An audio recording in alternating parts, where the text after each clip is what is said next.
में जब H plus का एडिशन होता है तब उसके बाद हम लोग आराम से वहां पे रिएक्शन करा सकते हैं। अदरवाइज OH माइनस वाला पार्ट पुअर लिविंग ग्रुप होता है, तो कंपाउंड से OH माइनस हटा पाना मुश्किल काम है। तो अगर हम लोग OH माइनस को हटाने का दूसरा तरीका सोचते हैं तो दूसरे तरीके वाले पार्ट में हम लोग रिएक्शन में असाइलेशन वर्ड यूज कर सकते हैं या फिर रिएक्शन में टोसाइल क्लोराइड यूज कर सकते हैं। दोनों सेम टाइप की चीज है। पहले हम लोग असाइलेशन वाले पार्ट को डिस्कस कर लेते हैं, और ये मैकेनिज्म थोड़ा ध्यान रखना, असाइलेशन वाले पार्ट का मैकेनिज्म आगे जाके मालूम पड़ेगा कि SNA रिएक्शन भी कहलाता है। अभी हम लोग केवल उसके एक बेसिक पार्ट को डिस्कस कर रहे हैं कि असाइलेशन वाले पार्ट में हम लोग करते क्या है। जैसे मान लो रिएक्शन वाले पार्ट में अगर हम लोग असाइलेशन की बात करते हैं तो एक अल्कोहल वाला पार्ट जब हम लोग के असाइल हैलाइड वाले पार्ट के साथ रिएक्शन करेगा तब उसके इसमें हम लोग प्रोडक्ट के फॉर्मेशन के टाइम पे कुछ करना नहीं होता है, हम लोगों को केवल एक छोटा सा स्टेप फॉलो कर लेना। हम लोग का जो H वाला पार्ट है और हम लोग का जो X वाला पार्ट है केवल इस चीज को हटा देना होता है। तो अल्कोहल के साथ जो हाइड्रोजन है, अल्कोहल के ऑक्सीजन के ऊपर जो हाइड्रोजन है और कार्बोनिल कार्बन के ऊपर जो हेलोजन है, इस पार्ट को कंबाइन करके हटा दो। अगर इस पार्ट को कंबाइन करके हटाएंगे तो हम लोगों के प्रोडक्ट वाले पार्ट में R के साथ एक ऑक्सीजन वाला पार्ट प्रेजेंट है, और ऑक्सीजन वाले पार्ट के अलावा फिर हम लोग सीधा यहाँ कार्बन डबल बॉन्ड ऑक्सीजन पे चले जाएंगे। मतलब ऑक्सीजन वाला part carbon double bond oxygen के साथ चला गया और वहां पे R डैश वाले पार्ट को अटैच कर सकते हैं। ये हम लोग का असाइलेशन का एक सिंपल स्टेप है जो हम लोग बोल सकते हैं। मैकेनिज्म अभी डिस्कस करेंगे, बढ़िया तरीका ध्यान रखना, कुछ करना नहीं होता है, बस हम लोगों को हाइड्रोजन वाले पार्ट को अल्कोहल से हटाना होता है, हेलोजन वाले पार्ट को असाइल हैलाइड से, और प्रोडक्ट में आराम से हम लोग असाइलेशन करके एक ईस्टर टाइप की ग्रुप का फॉर्मेशन कंसिडर कर सकते हैं। नोट कर लो इस चीज को। इनफैक्ट इसको क्या है, एक और रिएक्शन भी नोट कर लो। अल्कोहल का रिएक्शन अगर हम लोग एनहाइड्राइड के साथ कराएंगे, R C double bond O oxygen C double bond O R, तो एनहाइड्राइड के केस में भी एग्जैक्टली सेम ही प्रोडक्ट बनेगा, R C double bond O Cr। अगर यहाँ R डैश होगा तो यहाँ वाले पार्ट में R डैश कंसिडर कर सकते हैं। और रिएक्शन सिमिलर टाइप से ही कंसिडर करेंगे हम लोग। रिएक्शन वाले पार्ट में इस टाइप का कंसिडरेशन लिया जा सकता है कि हम लोगों के ओवरऑल रिएक्शन वाले पार्ट में जैसे इस तरीके का रिएजेंट को हम थोड़ा अलग तरीके से रिप्रेजेंट कर दे रहे हैं, इस टाइप से रिप्रेजेंट कर दे रहे हैं। तो इस केस में एक कार्बन से, अल्कोहल वाले कार्बन के ऑक्सीजन से H हटेगा और दूसरे वाले कार्बन से इस पूरे ग्रुप को हटाएंगे। अगर इस पूरे ग्रुप को हटाएंगे तो अपने प्रोडक्ट वाले पार्ट में R के साथ ऑक्सीजन, ऑक्सीजन वाले पार्ट के साथ, तो यहाँ R के साथ ऑक्सीजन, इसके बाद सीधा C double bond O R dash का अटैचमेंट हो जाएगा। मतलब ये ऊपर वाला प्रोडक्ट आराम से फॉर्मेशन में कंसिडर कर सकते हैं। नोट कर लो दोनों रिएक्शंस। ये रिएक्शन लिखने का तरीका पता होना चाहिए, मैकेनिज्म तो हम लोग अलग से डिस्कस करेंगे ही।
नेट का कनेक्शन लगता है थोड़ा सा खराब है, मेरा वीडियो थोड़ा लैग कर रहा है।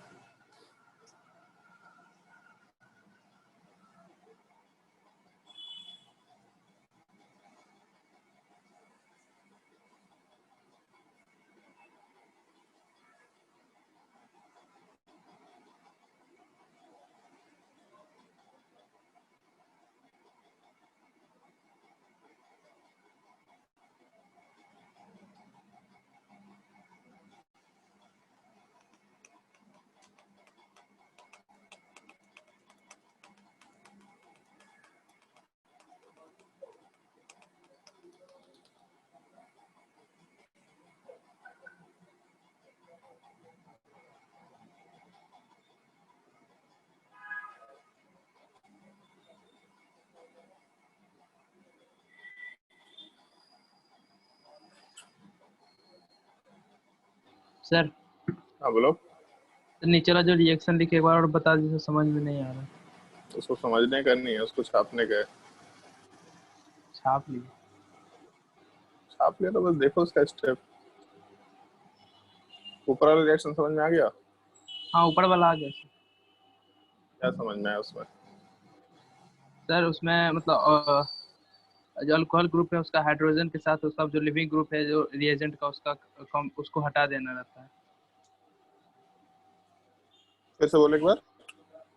सर जो मतलब ROH है ना, अल्कोहल पार्ट में से हाइड्रोजन को, उधर उसके पार्ट से एक्स का जो लिविंग जो तरह का लिविंग ग्रुप होगा उसके साथ कंबाइन करा के उसको हटा के बाकी रिएक्शन को अटैच कर दिया जाता है। तो नीचे वाले में क्या दिक्कत आ गया? ऊपर हेलोजन है, नीचे ये ग्रुप है, क्या दिक्कत आ गया? ये सर हो गया। अब सब कुछ एकदम मतलब बिना नहीं बोलेंगे तो समझ ही नहीं आएगा क्या एकदम? कभी कभी देख के रिलेट किया करो ऊपर नीचे की चीजें। चलो ध्यान दो। इसका मैकेनिज्म डिस्कस तो कर रहे हैं, बट ये मैकेनिज्म अपने ज्यादा काम का नहीं होगा, और इसका मैकेनिज्म वाला पार्ट हम लोग आगे बिल्कुल सिमिलर टाइप के सिनेरियो में देखेंगे। बट वहां पे हम लोग नाम ये चीज यूज करते हैं, तुम्हारे बुकलेट में भी ये नाम दे रखा है, SNAE मैकेनिज्म।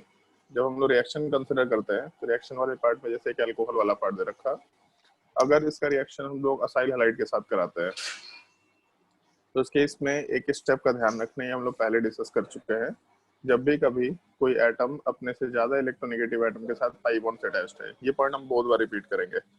जब भी कभी कोई एटम, जैसे कार्बन एटम है यहाँ पे, जब भी कोई एटम अपने से ज्यादा इलेक्ट्रोनेगेटिव एटम के साथ पाई बॉन्ड से अटैच्ड है तो इस चीज को हम लोग इलेक्ट्रोफिलिक सेंटर बोल सकते हैं। तो कार्बन अपने से ज्यादा इलेक्ट्रोनेगेटिव एटम हेलोजन से, सॉरी, ऑक्सीजन से अटैच्ड है तो इस चीज को हम लोग इलेक्ट्रोफिलिक सेंटर बोल सकते हैं। सबसे पहला चीज, अगर ये इलेक्ट्रोफिलिक सेंटर वाला पार्ट है और ऑक्सीजन के ऊपर लोन पेयर है, तो अगर लोन पेयर वाला पार्ट है इसका मतलब ये पार्ट अपना न्यूक्लियोफाइल होगा, और कार्बन वाला पार्ट इलेक्ट्रोफाइल तो अभी मेंशन किया ही है। तो इस केस में ये लोन पेयर वाला पार्ट आराम से कार्बन के ऊपर इलेक्ट्रॉन कोऑर्डिनेट करके पाई बॉन्ड को ब्रेक किया करेगा। ये एक स्टेप का थोड़ा ध्यान रखना। तो वापस ये चीज रिपीट कर रहे हैं, जब भी कोई एटम अपने से ज्यादा इलेक्ट्रोनेगेटिव एटम के साथ पाई बॉन्ड से अटैच्ड होगा तो वो इलेक्ट्रोफिलिक सेंटर है, और वो इलेक्ट्रोफाइल पे जैसे ही कोई न्यूक्लियोफाइल ऐड होगा तो पाई बॉन्ड ब्रेक करके हटाया करते हैं। तो अपने प्रोडक्ट में आर के साथ ऑक्सीजन, ऑक्सीजन वाले पार्ट के ऊपर एक हाइड्रोजन है, उसके अलावा ये पार्ट कार्बन से अटैच हुआ, तो ये ऑक्सीजन वाला पार्ट सीधा ये कार्बन से अटैच हुआ है।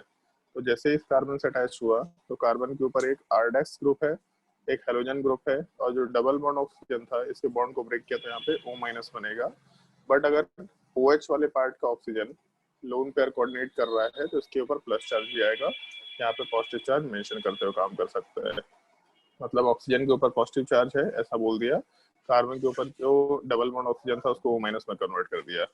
अब एक पर्टिकुलर स्टेप का ध्यान रखना, ये पार्ट हम लोग SNAE मैकेनिज्म के जनरल हर जगह बोला करते हैं। जब भी कभी एक एटम के ऊपर कोई लिविंग ग्रुप प्रेजेंट है, तो जैसे कार्बन एटम है जिसके ऊपर एक लिविंग ग्रुप हेलोजन प्रेजेंट है, और इसके ऊपर एक O माइनस मतलब न्यूक्लियोफाइल भी प्रेजेंट है, तो जब भी कभी एक एटम के ऊपर एक न्यूक्लियोफाइल और एक लिविंग ग्रुप प्रेजेंट होगा तो हमेशा ये न्यूक्लियोफाइल इलेक्ट्रॉन कोऑर्डिनेट करके इस लिविंग ग्रुप वाले पार्ट को रिमूव कर दिया करेगा।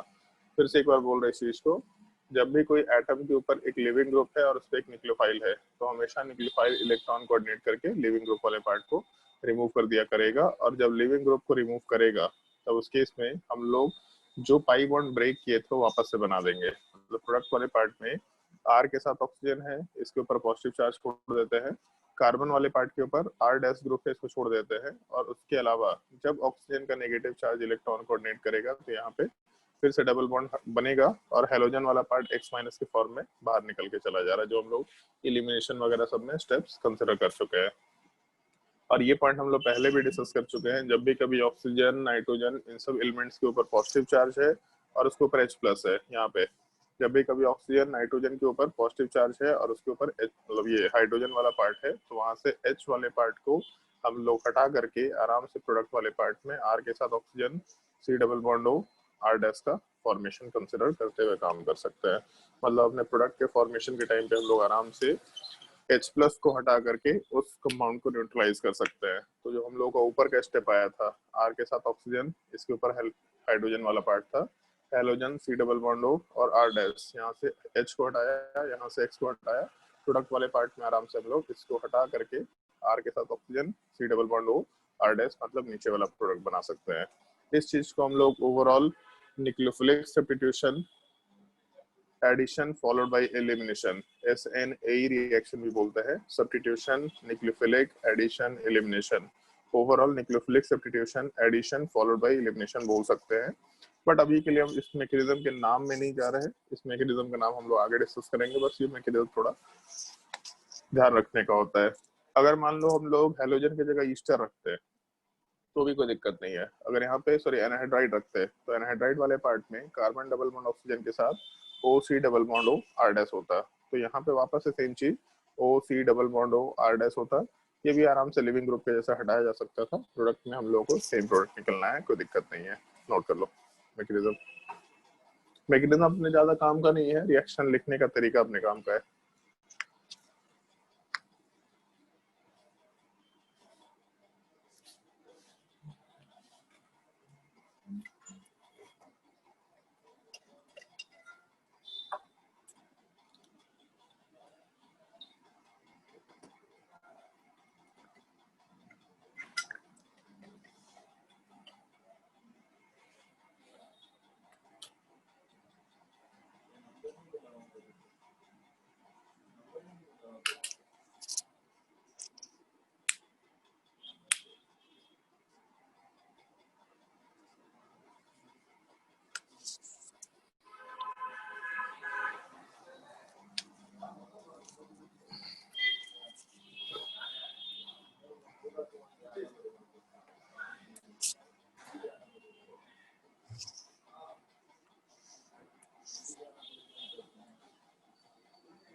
OH माइनस ग्रुप अच्छा लिविंग ग्रुप नहीं होता है, लेकिन अगर हम लोग ऑक्सीजन वाले पार्ट को रेजोनेंस में लेके चले जाते हैं तो जो असाइल ग्रुप होता है, असाइल ग्रुप का मतलब ऑक्सीजन माइनस के साथ ये C डबल बॉन्ड O वाला पार्ट, अगर O माइनस रेजोनेंस में चला गया -M के साथ तो आराम से हम लोग इसको अच्छे लिविंग ग्रुप का के जैसा कंसिडर कर सकते हैं। बहुत अच्छा लिविंग ग्रुप तो नहीं है, लेकिन ठीक ठीक लिविंग ग्रुप है।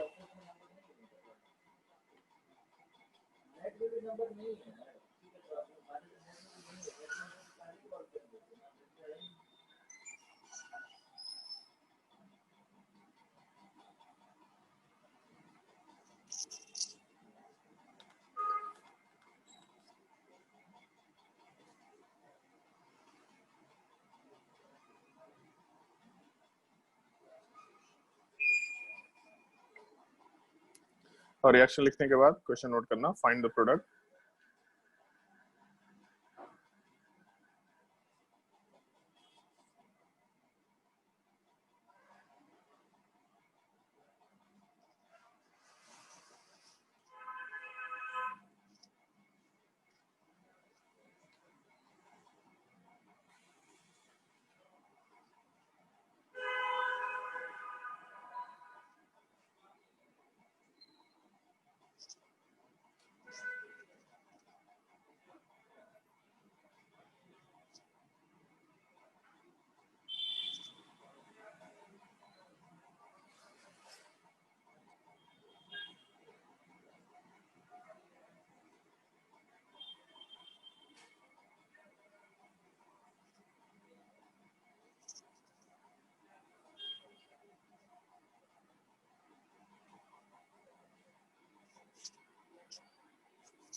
ट्राई करके देखो चारों सवाल, और एक और अच्छा सवाल कराएंगे अभी, काफी दिमाग लगाने वाला सवाल है, सोच के देखना।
हो गया सर।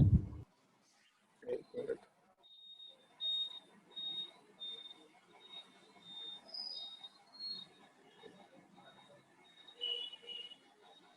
चलो पहले वाले केस पे ध्यान देते हैं। पहले वाले केस में प्रोडक्ट बनाना तो बहुत ही सिंपल सा केस है। प्रोडक्ट बनाते वक्त केवल ये अल्कोहल वाले पार्ट से H हटाओ, कार्बन डबल बॉन्ड ऑक्सीजन के ऊपर जो भी ग्रुप प्रेजेंट है उसको हटाओ, तो अपने प्रोडक्ट वाले पार्ट में आराम से C2H5, उसके अलावा C डबल बॉन्ड O, और इसके ऊपर ये अल्कोहल का जो दूसरा पार्ट है ये चीज चला जाएगा, मतलब O के साथ CH3 डाल सकते हैं। दूसरे वाले केस में हेलोजन हटेगा और यहाँ से H हटेगा, तो प्रोडक्ट वाले पार्ट में CH3 C double bond O और उसके अलावा O के ऊपर PH ग्रुप वाला पार्ट रहेगा। थर्ड वाले केस में अगर हम लोग नोमेनक्लेचर करें तो सर इधर उधर करेंगे तो कोई दिक्कत नहीं ना है? क्या पड़ेगा वही कंपाउंड में, तुमको इधर उधर करेंगे तो कोई दिक्कत है क्या? No sir. फिर थर्ड वाले केस में H हटाएंगे और ये ग्रुप हटाएंगे, तो प्रोडक्ट वाले पार्ट में हम लोगों के पास ऑक्सीजन, फिर उसके बाद C double bond O CH3 वाले पार्ट का फॉर्मेशन होगा। ये चीज CH3 C double bond O और ऑक्सीजन के साथ ये पूरा ग्रुप रहेगा आइसोप्रोपाइल वाला पार्ट।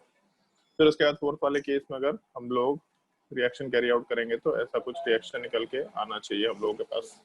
ये 4 रिएक्शंस होंगे जो हम लोग कंसिडर कर सकते हैं। सिंपल रिएक्शंस है, और एक बार रिएक्शन हो गया तो जो हम लोग का लिविंग ग्रुप वाला पार्ट है वो अच्छा लिविंग ग्रुप में कन्वर्ट हो जाएगा। मतलब जो OH था वो OH अच्छा लिविंग ग्रुप नहीं है, लेकिन O के साथ जब हम लोग का C double bond O CH3 group है या फिर C double bond O R group है तो ये अच्छा लिविंग ग्रुप होगा। यहाँ फर्दर हम लोग रिएक्शंस आराम से करा सकते हैं। क्वेश्चन नोट करो पांचवा। कौन सा? थर्ड वाला एक बार बता दीजिए। थर्ड वाले पार्ट में यहाँ से एक H हटाया और उसके अलावा यहाँ से कार्बन डबल बॉन्ड से ऑक्सीजन 2 जगह है, तो किसी भी एक ग्रुप को हटा दो। इस साइड के ग्रुप को हटाओ या फिर इस साइड के ग्रुप को हटाओ, सॉरी यहाँ से यहाँ तक ग्रुप को हटाओ, उससे कोई फर्क नहीं पड़ रहा। तो इस केस में अगर हम लोग यहाँ से H हटाते हैं और यहाँ से ये ग्रुप हटाते हैं तो प्रोडक्ट वाले पार्ट में ये 3 मेंबर रिंग, फिर ऑक्सीजन, फिर C double bond O CH3, 3 member ring, sorry 3 member carbon chain, फिर उसके बाद ऑक्सीजन, फिर उसके बाद C डबल बॉन्ड O, फिर CH3 कंसिडर कर सकते हैं। ठीक है,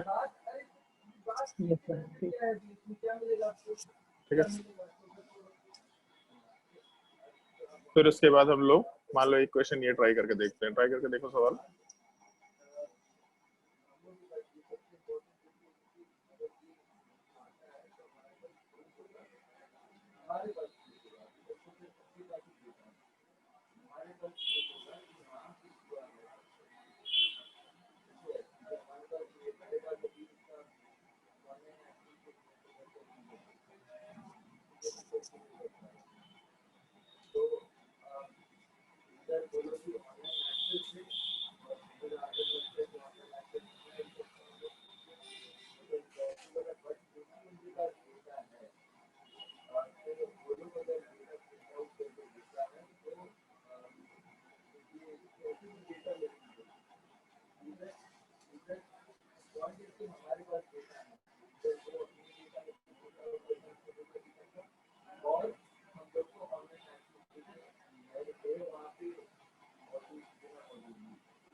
क्वेश्चन नंबर 6 में स्टीरियोकेमिस्ट्री का सवाल है जो तुम लोगों को ट्राई करना है, क्योंकि यहाँ पे फिशर प्रोजेक्शन दे रखा है तो स्टीरियोकेमिस्ट्री के सवाल बाय डिफॉल्ट ले लेना।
अगर हो गया तो डिस्कशन शुरू करते हैं। पहला सवाल तो मेरे हिसाब से बहुत सिंपल सा है। पहले वाले केस में जब हम लोग पी प्रोडक्ट बनाएंगे तो पी वाले पार्ट में CH3 इसके साथ C डबल बॉन्ड O, उसके अलावा O CH3 कंसिडर कर सकते हैं। बस यहाँ से हेलोजन हटेगा, यहाँ से हाइड्रोजन हटेगा और आराम से प्रोडक्ट बन जाएगा। फिर जब NaOC, अरे यार एक सेकेंड, NaOCH3 डालेंगे तो किसी काम का प्रोडक्ट नहीं है ये। एक काम करते, रुक जाओ। हाँ, क्या ग्रुप डाला जाए यहाँ पे? चलो NaOC2H5 डाल दो, अदरवाइज फिर तुम लोगों को फर्क ही नहीं पड़ेगा कि यहाँ पे क्या हुआ है। वैसे NaOC2H5 वाले पार्ट में यहाँ पे एक और रिएक्शन होगा। हम रिएक्शन तो दिए हैं तुम लोगों को, लेकिन रिएक्शन कुछ और हो जाएगा। एक काम करो, अभी के लिए रहने दो इस सवाल को, क्योंकि हम एक चीज सोचे नहीं थे। यहाँ पे एक एक्स्ट्रा पार्ट है। अगर हम लोग इस कंपाउंड का रिएक्शन कराते हैं तो रिएक्शन वाला पार्ट इस कार्बन पे नहीं होता है, इस दूसरे कार्बन पे हो जाता है। तो अगर हम लोग यहाँ पे रिएक्शन वाले पार्ट को कैरी आउट कराने की कोशिश करते हैं तो ये लिविंग ग्रुप हटा करके रिएक्शन होता है। ये मतलब थोड़ा आगे का रिएक्शन है, स्ट्रिफिकेशन वाले पार्ट का रिएक्शन है। उस चीज का पार्ट यहाँ पे वो रखा है जो हमको देना नहीं चाहिए था, गलती से दिला गया। चलो ध्यान दो। जैसे हम ये चीज सोच करके चल रहे थे कि अगर हम लोग यहाँ पे एक न्यूक्लियोफाइल लेकर के चले तो न्यूक्लियोफाइल वाला जो पार्ट है वो हम लोग के रिएक्शन को, मतलब जैसे हम लोग अच्छा लिविंग ग्रुप वाले पार्ट का फॉर्मेशन हो गया, तो अगर अच्छे लिविंग ग्रुप वाले पार्ट का फॉर्मेशन हो गया तो इसकी इसमें आराम से कार्बन चेन वाले पार्ट पे रिएक्शन होगा। लेकिन हम एक चीज ध्यान नहीं दिए, जैसे अगर ये कंपाउंड दे रखा है मान लो, तो इस केस में इस कार्बन के ऊपर एक अच्छा लिविंग ग्रुप तो बन गया है, इस पर रिएक्शन हो सकता है। लेकिन अभी एक छोटा सा पॉइंट डिस्कस किया था तुम लोगों के सामने कि जब भी कभी हम लोगों के किसी एक एटम से कोई ज्यादा इलेक्ट्रोनेगेटिव एटम पाई बॉन्ड से अटैच्ड है तो उसको इलेक्ट्रोफिलिक सेंटर बोला करते हैं। तो ये एटम वाला पार्ट हम लोगों के ज्यादा इलेक्ट्रोनेगेटिव एटम ऑक्सीजन से अटैच्ड है, मतलब ये पार्ट अपना इलेक्ट्रोफिलिक सेंटर होगा। तो हम लोग का रिएक्शन वाला पार्ट यहीं पे होगा। ऊपर जो न्यूक्लियोफाइल दे रखा है वो C2H5, ये इस कार्बन के ऊपर इलेक्ट्रॉन कोऑर्डिनेट करेगा। फिर उसके बाद ऊपर वाले पार्ट को ब्रेक करके O- बनाएंगे और यहाँ पे OCH3 बनाएंगे। फिर इसके अलावा एक OC2H5 बनेगा। इलेक्ट्रॉन कोऑर्डिनेट करके यहाँ से OCH3 वाले पार्ट को अटैच किया करेंगे। ये पार्ट अपने काम का नहीं है। अभी के लिए सवाल को छोड़ दो, मतलब ये सवाल वाला पार्ट है तो ठीक ठीक सवाल, बट इस टॉपिक से रिलेटेड नहीं है। हम जो चीज सोच करके सवाल दिए थे उससे थोड़ा एक्स्ट्रा सवाल हो गया। सेकंड वाले केस में भी यही चीज निकल के आएगा, सेकंड वाले केस में भी यही परेशानी निकल के आएगा। एक काम करो, सेकंड वाले केस में केवल पी तक का पार्ट बनाओ। पी तक के पार्ट में क्या होगा?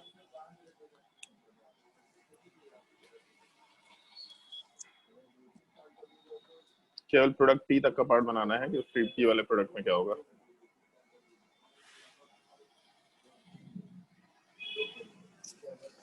चलो ध्यान दो।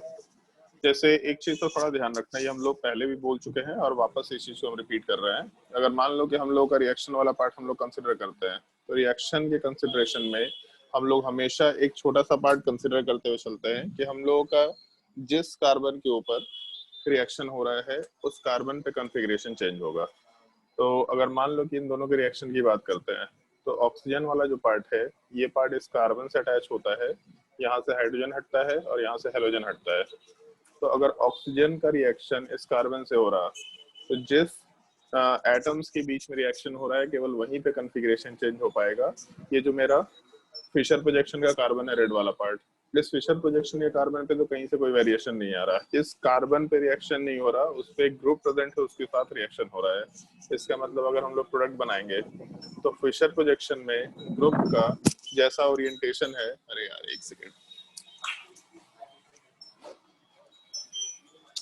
फिशर प्रोजेक्शन वाले पार्ट में ग्रुप का जैसा ओरिएंटेशन है वो ओरिएंटेशन वाला पार्ट एग्जैक्टली सेम रहेगा। मतलब CH3 ऊपर है तो ऊपर ही रहेगा, H वाला पार्ट लेफ्ट साइड में है तो लेफ्ट साइड में रहेगा, D वाला पार्ट नीचे है तो नीचे रहेगा, और फिर ऑक्सीजन वाला पार्ट जहां था वही रहेगा। वही ऑक्सीजन आगे किसी दूसरे कंपाउंड के साथ रिएक्ट किया और वहां से C double bond O CH3 का फॉर्मेशन मिला। तो हम लोग कंपाउंड के फॉर्मेशन के टाइम पे जब इस कायरल सेंटर के ऊपर, मतलब फिशर प्रोजेक्शन में जो कायरल सेंटर है, इस कायरल सेंटर के ऊपर अगर कोई रिएक्शन नहीं करा रहा है तो हम लोग को प्रोडक्ट में भी कोई रिएक्शन, मतलब उस कॉन्फ़िगरेशन में कोई वेरिएशन नहीं दिखाई देगा। जो भी पार्ट हो रहा है केवल इन दोनों के बीच में रिएक्शन हो रहा है। बट क्योंकि ऑक्सीजन के ऊपर 2 लोन पेयर है, इसका मतलब यहाँ कोई कायरल सेंटर नहीं है, तो ये अपने काम का पार्ट नहीं होगा। ऐसा हम लोग प्रोडक्ट के लिए आराम से कंसिडर कर सकते हैं। नोट कर लो इस चीज को।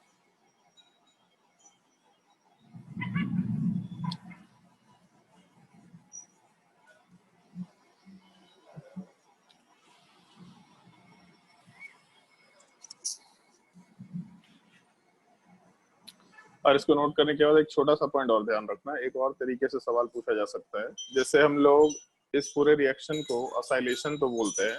असाइलेशन का मतलब है आर के साथ सी डबल बॉन्ड हो, ये पूरा ग्रुप अटैच होना।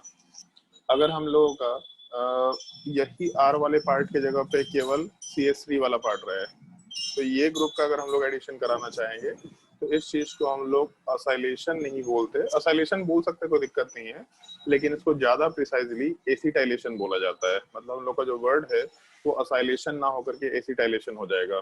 हम लोग असाइलेशन वर्ड को आराम से इग्नोर करके एसिटाइलेशन वर्ड यूज कर सकते हैं।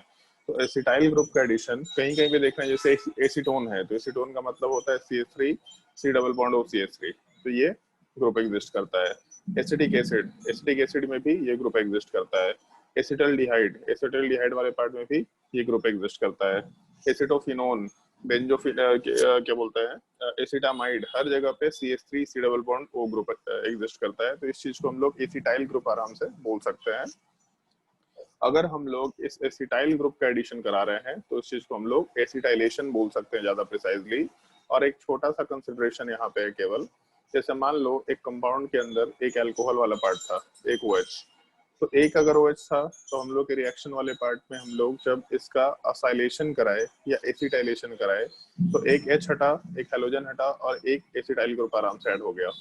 तो अगर मान लो एक कंपाउंड के अंदर हम लोग के पास 2 OH ग्रुप होता, तब इस केस में हम लोग आराम से 2 OH ग्रुप रहने की वजह से 2 एसिटाइल हलाइड वाले पार्ट के साथ या फिर 2 असाइल हलाइड वाले पार्ट के साथ रिएक्शन करा के ऊपर से एक H एक हेलोजन हटाते, नीचे से एक H एक हेलोजन हटा करके आराम से दोनों ऑक्सीजन्स के ऊपर इस एसिटाइल ग्रुप का एडिशन करा सकते थे। तो प्रोडक्ट वाले पार्ट में ये अपने को ग्रुप निकल के आ जाना चाहिए था। मतलब दोनों के दोनों ऑक्सीजन्स की तरफ से हम लोग को एसिटाइल ग्रुप मिल जाना चाहिए था।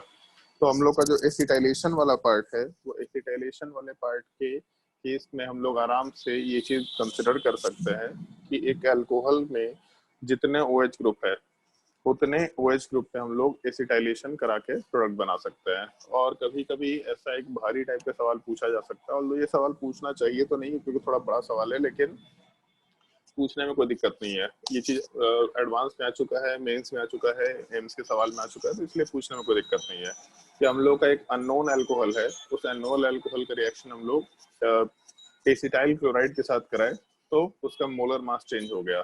कैसे मोलर मास चेंज हो रहा है उस चीज की हम बात कर रहे हैं। अभी के लिए हम कुछ कुछ केवल सवाल पूछ रहे हैं, उन सवाल को देखते चले जाना। कितने पार्ट का मोलर मास कितना होगा, केवल ये पार्ट। अरे यार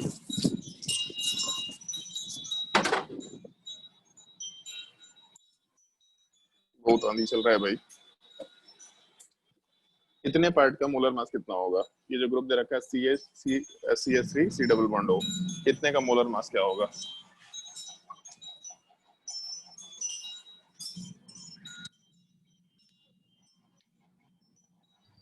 43।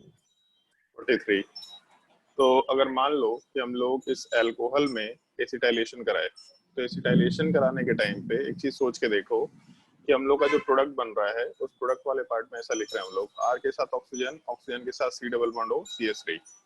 तो हम लोग के ऑक्सीजन के ऊपर ये ग्रुप ऐड हो रहा है, मतलब 43 मोलर मास ऐड हो रहा है, लेकिन यहाँ से एक हाइड्रोजन भी तो हटा था। तो अगर हाइड्रोजन हट रहा है तो 43 मास ऐड हो रहा है और एक मास हट रहा है, इसका मतलब इफेक्टिवली 42 मास का एडिशन हो रहा है, ऐसा हम लोग बोलते हुए काम कर सकते हैं। तो हम लोग जब भी कभी मोलर मास के टर्म में कैलकुलेशन करेंगे तो इस चीज का ध्यान रखेंगे कि एक एसिटाइलेशन के टाइम पे इफेक्टिवली 42 का मास इंक्रीज कर रहा होता है। यहाँ पे 43 है, यहाँ से एक 1 मास हट रहा होता है, तो टोटल मास हम लोग का जो एडिशन हुआ ये 42 के बराबर कंसिडर किया जा सकता है। इस एक छोटे से पॉइंट को कंसिडर करते हुए क्वेश्चन ट्राई करके देखो। Find the structure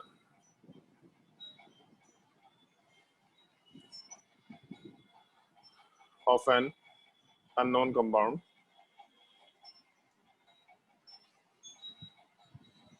a structure of an unknown compound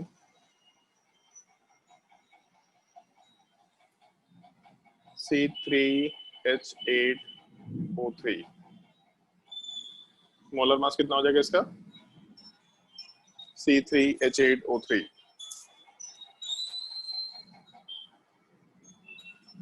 92। 92।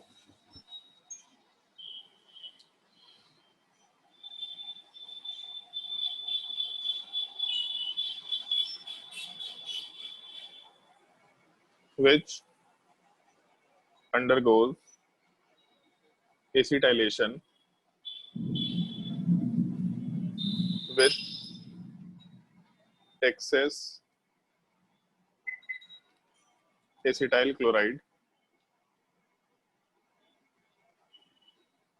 to form a compound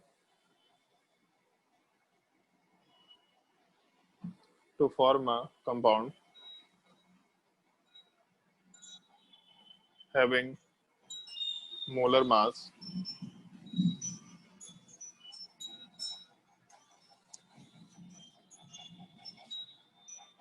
176, having molar mass 176। Try करके देखो।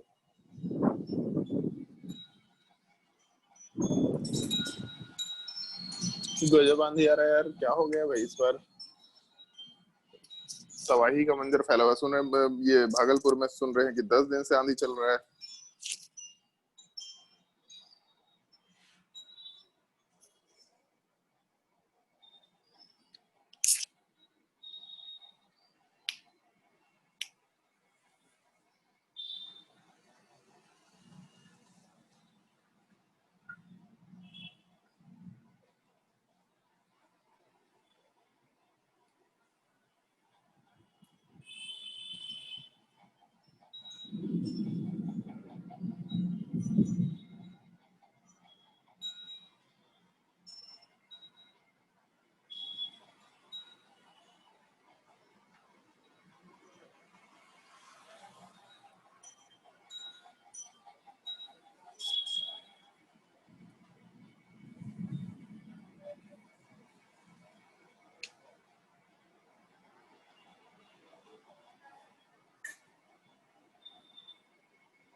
आया किसी का स्ट्रक्चर?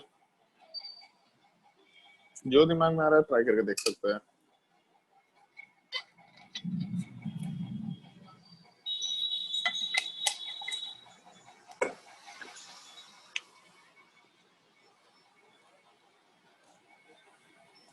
सर उसका फॉर्मूला आ गया है।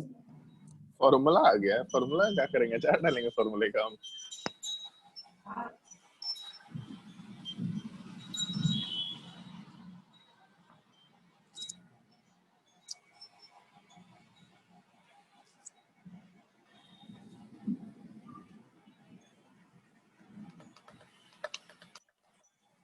ट्राई करो, अच्छा सवाल है, दिमाग लगाओ जितना लगा सकते हैं।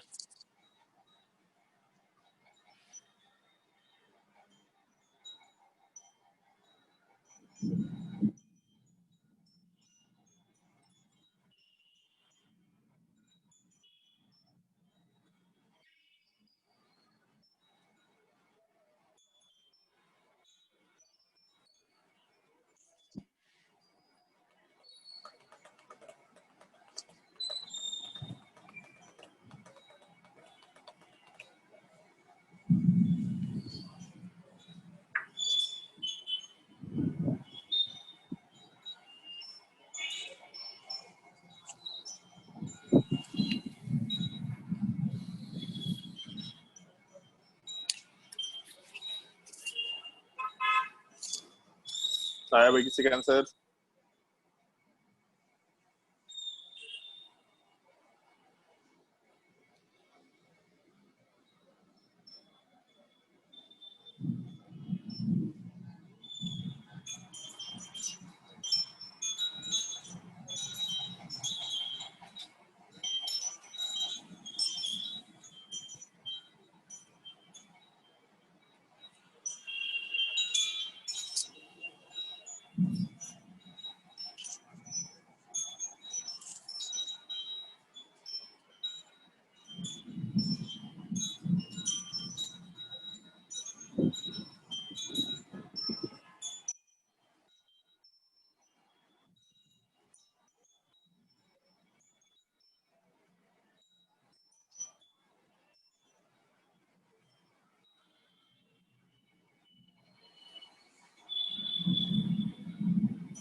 बताओ जल्दी, आया किसी का आंसर?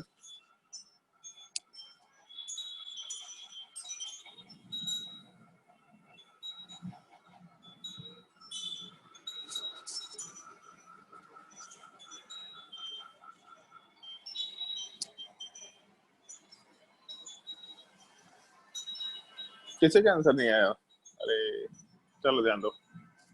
ये सब एक चीज मेंशन किए थे कि अगर हम लोग एसिटाइलेशन कराते हैं, मान लो एक अल्कोहल वाला पार्ट दे रखा, इसका मोलर मास मान के चलते कि m के बराबर है। अगर इसका रिएक्शन हम लोग प्रोडक्ट वाले पार्ट में एसिटाइल हैलाइड के साथ कराए तो H हटा, Cl वाला पार्ट हटा, तो इस केस में इस पार्ट का मास जो है 43 है, केवल इस पार्ट का एसिटाइल ग्रुप का, और यहाँ से हाइड्रोजन हट रहा है। इसका मतलब अपना जो प्रोडक्ट बन रहा है CH3, मतलब सॉरी R के साथ ऑक्सीजन, ऑक्सीजन के साथ C डबल बॉन्ड और CH3, इस पूरे कंपाउंड में जो मोलर मास वाला पार्ट है वो 43 यूनिट बढ़ना चाहिए था, लेकिन एक हाइड्रोजन कम होने की वजह से 42 यूनिट ही बढ़ पाएगा, ऐसा हम लोग बोल सकते हैं आराम से। तो जैसे देख लो यहाँ पे इस कंपाउंड में हम लोगों के पास 92 मोलर मास है, और 92 मोलर मास वाले पार्ट से हम लोग 176 में चले जा रहे हैं। तो कितने का डिफरेंस है यहाँ पे? तो डिफरेंस वाला पार्ट हमको दिख रहा है 84 का। अगर हम लोगों का एक एसिटाइलेशन होता तो 42 मास बढ़ना चाहिए था, तो 84 मास अगर बढ़ रहा है तो कितने एसिटाइलेशन हुए होंगे? तो इस केस में अगर 42 मास बढ़ रहा है, इसका मतलब 2 एसिटाइलेशन वाला पार्ट हो रहा होगा, या फिर 2 एसिटाइल ग्रुप वाले पार्ट का एडिशन हो रहा होगा, ऐसा हम लोग आराम से कंसिडर कर सकते हैं। मतलब रिएक्शन वाले पार्ट में 2 एसिटाइल ग्रुप का फॉर्मेशन कंसिडर किया जा सकता है, सबसे पहला चीज। तो इस केस में हम लोग के रिएक्शन वाले पार्ट में हम लोगों को ऐसा स्ट्रक्चर बनाना है जहाँ पे 2 एसिटाइल ग्रुप वाले पार्ट का एडिशन हो सकता है। तो अगर हम लोगों का मॉलिक्यूलर फॉर्मूला C3H8O2 दे रखा, O2 दे रखा है, O3 दे रखा है, O3 दे रखा, C3H8O3, तो इस केस में अगर 2 एसिटाइलेशन कराना है, इसका मतलब 2 OH ग्रुप होना चाहिए। ये हम लोग सोच सकते हैं, एक OH ग्रुप एक एसिटाइलेशन कराएगा, दूसरा OH ग्रुप दूसरा एसिटाइलेशन कराएगा, और यहाँ 3 ऑक्सीजन दे रखा है, तो 3 ऑक्सीजन तो अपने काम करनी है, हम लोग को 2 ही OH ग्रुप बनाना है। तो अगर 2 OH ग्रुप बनाना है तो तीसरे ऑक्सीजन वाले पार्ट को हम लोग ईथर के जैसा आराम से प्लेस कर सकते हैं। मतलब पहले वाले पार्ट में हम लोग ये अल्कोहल लिखे, दूसरे को अल्कोहल लिखे, बट तीसरे वाले पार्ट को हम लोग आराम से ईथर के जैसा कंसिडर करते हुए काम कर सकते हैं। तो हम लोग के रिएक्शन वाले पार्ट में अगर 3 कार्बन हुआ भी तो 2 को तो अल्कोहल में कन्वर्ट कर देना है, तो कार्बन से अल्कोहल अटैच होगा। और एक चीज बस ध्यान रखना है, एक कार्बन से 2 OH ग्रुप कभी भी अटैच नहीं हो सकता है, ये हम लोग का कंसिडरेशन पॉसिबल नहीं है। तो 2 तो हम लोग इस तरीके से कार्बन हो गया। उसके अलावा एक ऑक्सीजन वाला पार्ट को अगर हम लोग कंसिडर करें तो उस केस में ऑक्सीजन को हम लोग को बीच में प्लेस करना है ईथर के जैसा। तो कार्बन के ऊपर OH ग्रुप है, उसके अलावा मान लो एक ऐसा स्ट्रक्चर ले लेते हैं, कार्बन के ऊपर OH ग्रुप, उसके बाद एक ईथर वाला पार्ट ले लिया, एक ये स्ट्रक्चर पॉसिबल हो सकता है। दूसरा कार्बन वाले केस में हम लोग ऐसा कंसिडरेशन लेके चल सकते हैं कि हम लोगों का जो पहला कार्बन और थर्ड कार्बन है, इन दोनों के ऊपर हम लोगों का OH ग्रुप है, और बीच वाले पार्ट में हम लोग का ईस्टर वाला पार्ट निकल के आ जाए। एक ये कंसिडरेशन कंसिडर किया जा सकता है। इन दोनों के अलावा कोई और स्ट्रक्चर बनाया जा सकता है तो बताओ? कि 2 OH ग्रुप होना चाहिए और एक ईथर वाला पार्ट होना चाहिए, इन दोनों के अलावा कोई और स्ट्रक्चर बनाया जा सकता है तो बताओ? एक कार्बन के ऊपर 2 OH ग्रुप नहीं हो सकता, ये बिल्कुल प्राइमरी कंडीशन है। बताओ भाई कोई, इन दोनों के अलावा कोई और स्ट्रक्चर अगर समझ में आता है तो?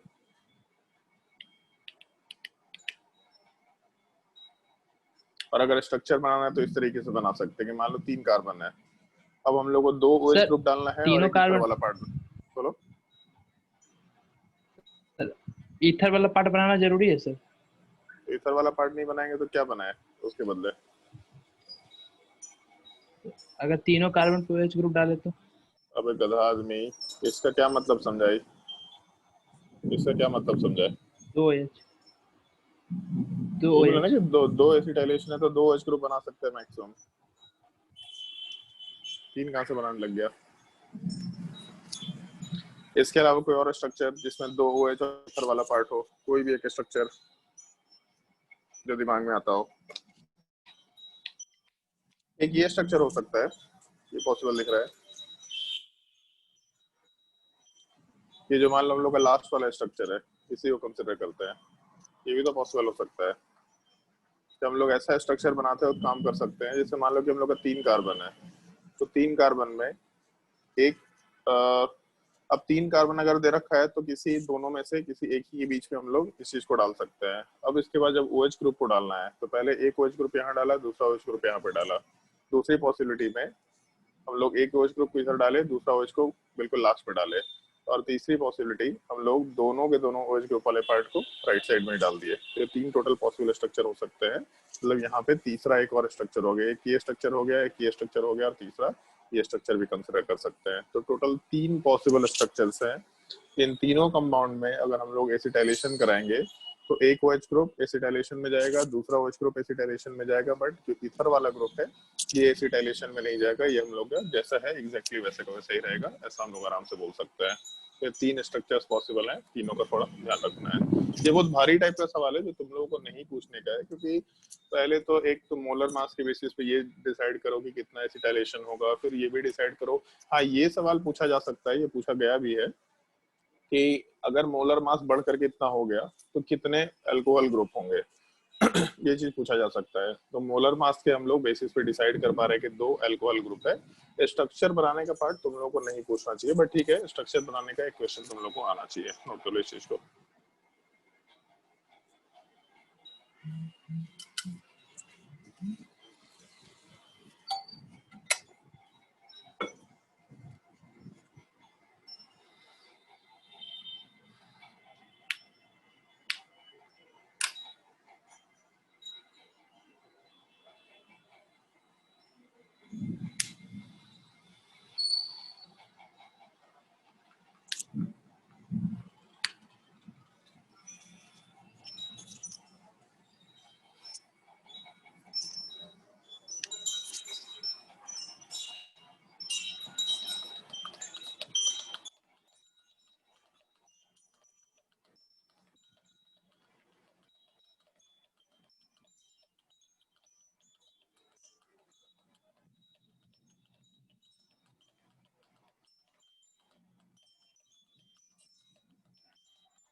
सर थर्ड स्ट्रक्चर वाला पार्ट एसिटाइलेशन में नहीं आ सकता है? थर्ड स्ट्रक्चर वाला पार्ट एसिटाइलेशन में नहीं आ सकता है? बताइए कि थर्ड स्ट्रक्चर आएगा। 3 स्ट्रक्चर साइड में लिखे तो है। तो तीनों में से कोई 2 जाएगा? अरे नहीं भाई, तीनों स्ट्रक्चर पॉसिबल है। पूछा है फाइंड द स्ट्रक्चर्स पॉसिबल, तो उस केस में तीनों टाइप के स्ट्रक्चर्स में हम लोग का 2 एसिटाइलेशन हो सकता है। तो पहला स्ट्रक्चर भी पॉसिबल है, दूसरा स्ट्रक्चर भी पॉसिबल है, तीसरा स्ट्रक्चर भी पॉसिबल है। जो अननोन कंपाउंड है वो तीनों में से कोई भी हो सकता है।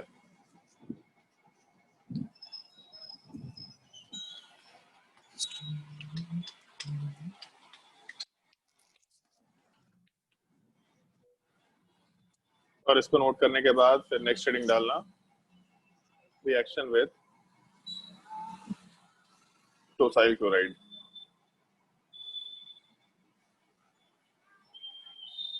या फिर इसी चीज को हम लोग पारा टोल्वीन सल्फोनाइल क्लोराइड भी बोला करते हैं।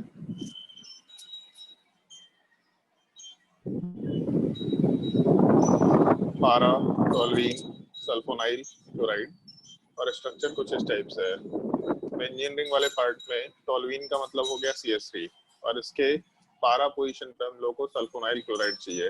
तो सल्फोनाइल क्लोराइड का स्ट्रक्चर होता है H+O Cl वाला पार्ट। इस चीज को हम लोग टोसाइल क्लोराइड भी बोला करते हैं, और टोसाइल क्लोराइड वाले पार्ट को हम लोग TaCl से डिनोट कर सकते हैं। लिखने का तरीका होता है कैपिटल T स्मॉल s, फिर क्लोरीन वाले पार्ट को जैसा लिखा करते हैं वैसे ही। और इस पूरे पार्ट में ये चीज देख के बोल सकते हैं, जैसे ऊपर TsCl लिखे तो एक साइड में तो क्लोरीन है, तो दूसरे साइड में क्या होगा, तो दूसरे साइड को हम लोग आराम से TS बोल सकते हैं। तो ये जो पूरा का पूरा यूनिट होता है यहाँ से लेके यहाँ तक का पार्ट, इस चीज को नॉर्मल लैंग्वेज में टोसाइल बोल दिया करते हैं हम लोग। पारा टोल्यूइन सल्फोनाइल, इस चीज को ओवरऑल टोसाइल बोल दिया करते हैं हम लोग। और रिएक्शन वाला पार्ट बहुत ही स्ट्रेट फॉरवर्ड है, एग्जैक्टली सेम टाइप का। R के साथ अगर OH ग्रुप दे रखा और इसका रिएक्शन हम लोग इस पारा टोल्यूइन सल्फोनाइल क्लोराइड के साथ कराते हैं, तो इस केस में हम लोगों के स्ट्रक्चर में H हटेगा और यहाँ से Cl हटेगा। प्रोडक्ट वाले पार्ट में आराम से R के साथ ऑक्सीजन, ऑक्सीजन के साथ sulphur double bond oxygen, double bond oxygen, benzene ring वाला पार्ट, और इसके साथ CH3 कंसिडर किया जा सकता है। तो अपने प्रोडक्ट वाले पार्ट में लोग आराम से जो काम अभी किए थे, यार बहुत तेज बारिश हो रहा है, शायद नेटवर्क डिस्कनेक्ट हो जाएगा। जो काम हम लोग अभी किए थे कि हम लोग रिएक्शन वाले पार्ट में आराम से X को हटाए थे और H को हटाए थे, वही काम यहाँ पे भी कर रहे हैं। और लिखने का एक और सिंपल सा तरीका है, अगर अल्कोहल का रिएक्शन हम लोग TaCl के साथ कराए तो H और Cl को हटाओ और प्रोडक्ट वाले पार्ट में R के साथ ऑक्सीजन, उसके साथ TS ग्रुप, इस चीज को हम लोग ओवरऑल टोसाइलेट बोला करते हैं। मतलब ये जो पूरा का पूरा लिविंग ग्रुप वाला पार्ट है, यहाँ से लेकर के यहाँ तक का पार्ट, इस चीज को हम लोग टोसाइलेट भी बोला करते हैं। इस एक चीज का थोड़ा ध्यान रखने का होता है, नोट कर लो इस चीज को। और रिएक्शन में कुछ हम बता नहीं रहे क्योंकि साइलेशन में हम लोग इस चीज को डिस्कस कर चुके हैं, तो इतना ही पार्ट हम लोग आराम से कंसिडर करेंगे।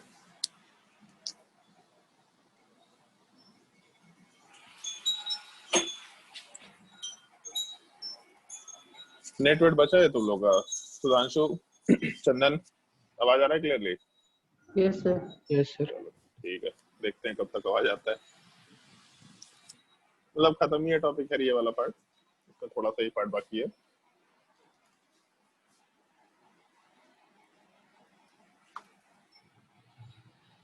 इस केस में जो लिविंग ग्रुप वाला पार्ट है वो काफी अच्छा लिविंग ग्रुप होता है। जो टोसाइलेट वाला ग्रुप है, ऑक्सीजन का नेगेटिव चार्ज 2 जगह रेजोनेंस में जा सकता है, तो बहुत ही अच्छा लिविंग ग्रुप में से एक होता है।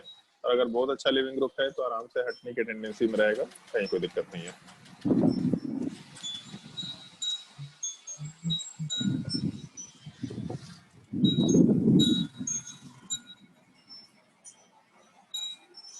और रिएक्शन बहुत ही स्ट्रेट फॉरवर्ड होगा, उसको हम लोग आराम से कंसिडर कर सकते हैं। एक ही क्वेश्चन मेंशन कर रहे हैं, उससे काम हो जाएगा। उसी में हम तुम्हारे स्टीरियोकेमिस्ट्री वाले पार्ट को भी डिस्कस कर ले रहे हैं।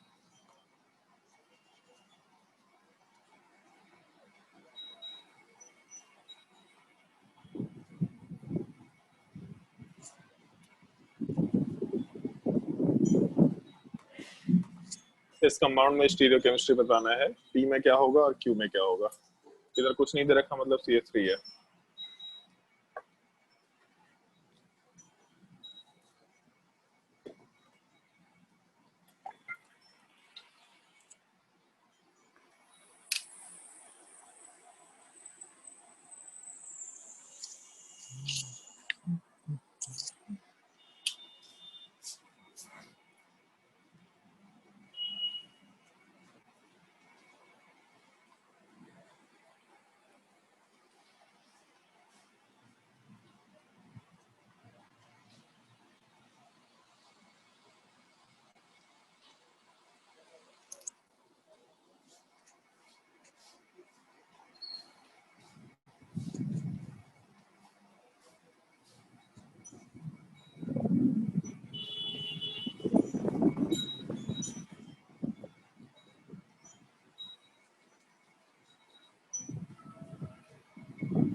सबसे पहले स्टेप में जब रिएक्शन कराएंगे तो रिएक्शन वाले पार्ट में तो यहाँ से H हटेगा और यहाँ से Cl हटेगा, बट कार्बन पे रिएक्शन अभी भी नहीं हुआ है। रिएक्शन केवल ऑक्सीजन और उसके आगे वाले पार्ट में हुआ है। तो अगर कार्बन पे रिएक्शन नहीं हो रहा, मतलब जिस कार्बन के ऊपर OH ग्रुप प्रेजेंट है उस पर रिएक्शन नहीं हो रहा, तो जब तक कार्बन पे रिएक्शन नहीं होगा तब तक हम लोग कार्बन के जो ग्रुप्स है उसके कॉन्फ़िगरेशन को चेंज नहीं कर सकते। मतलब सॉलिड पे जो ऑक्सीजन है वो वैसे ही रहेगा, केवल यहाँ का H हट रहा है और दूसरे वाले पार्ट का TS हट रहा है।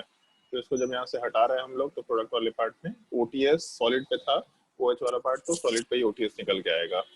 फिर इसके बाद जब हम लोग नेक्स्ट स्टेप में NaBr के साथ रिएक्शन कराएंगे तो Br वाला पार्ट बहुत ही अच्छा न्यूक्लियोफाइल है और OTS बहुत अच्छा लिविंग ग्रुप है, तो आराम से SN2 रिएक्शन होगा। अगर SN2 रिएक्शन होगा तो वाल्डन इन्वर्जन होगा। अगर वाल्डन इन्वर्जन होगा तब इस केस में हम लोग का जो सॉलिड वाले पार्ट पे लिविंग ग्रुप है उसके जगह पे न्यूक्लियोफाइल वाले पार्ट को हम लोग आराम से डैश वाले पार्ट पे डाल सकते हैं। मतलब हम लोग का न्यूक्लियोफाइल वाला पार्ट डैश पोजीशन की तरफ से एडअप हो जाएगा, ऐसा हम लोग आराम से बोल सकते हैं। तो Q वाले प्रोडक्ट में हम लोगों का कॉन्फ़िगरेशन चेंज होगा, लेकिन P वाले पार्ट में सॉलिड वाले ग्रुप पे OS वहीं पे हम लोग का OTS वाला पार्ट रहने वाला है। यहाँ तक कोई दिक्कत नहीं आने वाला है।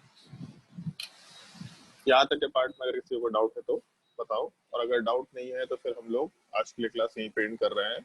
नेक्स्ट क्लास में SOCl2 के साथ रिएक्शन कंसिडर करेंगे और उसके अलावा फिर हम लोग PCl3 PCl5 के साथ रिएक्शन, और इसके बाद हम लोग रिएक्शन ऑफ ईथर वाले पार्ट का डिस्कशन शुरू करेंगे, जिसमें एक सबसे छोटा सा टॉपिक है विलियमसन सिंथेसिस ऑफ ईथर। इस चीज को हम लोग नेक्स्ट क्लास में आराम से डिस्कस कर लेंगे। विलियमसन सिंथेसिस बहुत सिंपल सा टॉपिक है, बस एक चीज पढ़ के आना अपनी कॉपी में, SN2 रिएक्शन वाले पार्ट का जो कुछ पॉइंट था बेसिक, रिएक्टिविटी वाला पार्ट, और दूसरा कि ये कंपाउंड SN2 रिएक्शन नहीं दे सकते हैं, उन टॉपिक्स को एक बार ठीक ठीक रीड करके आना। वहां से हम लोग का Williamson synthesis of ether complete हो जाएगा।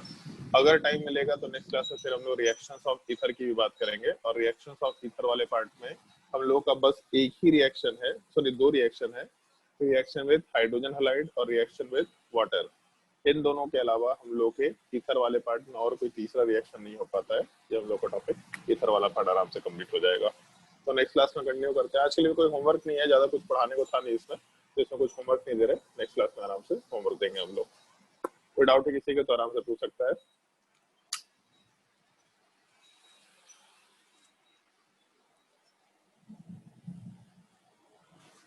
बताओ भी अगर कोई डाउट है तो। चलो अगर डाउट नहीं है तो आज के लिए क्लास यहीं पे एंड करते हैं, नेक्स्ट क्लास में कंटिन्यू करेंगे आराम से।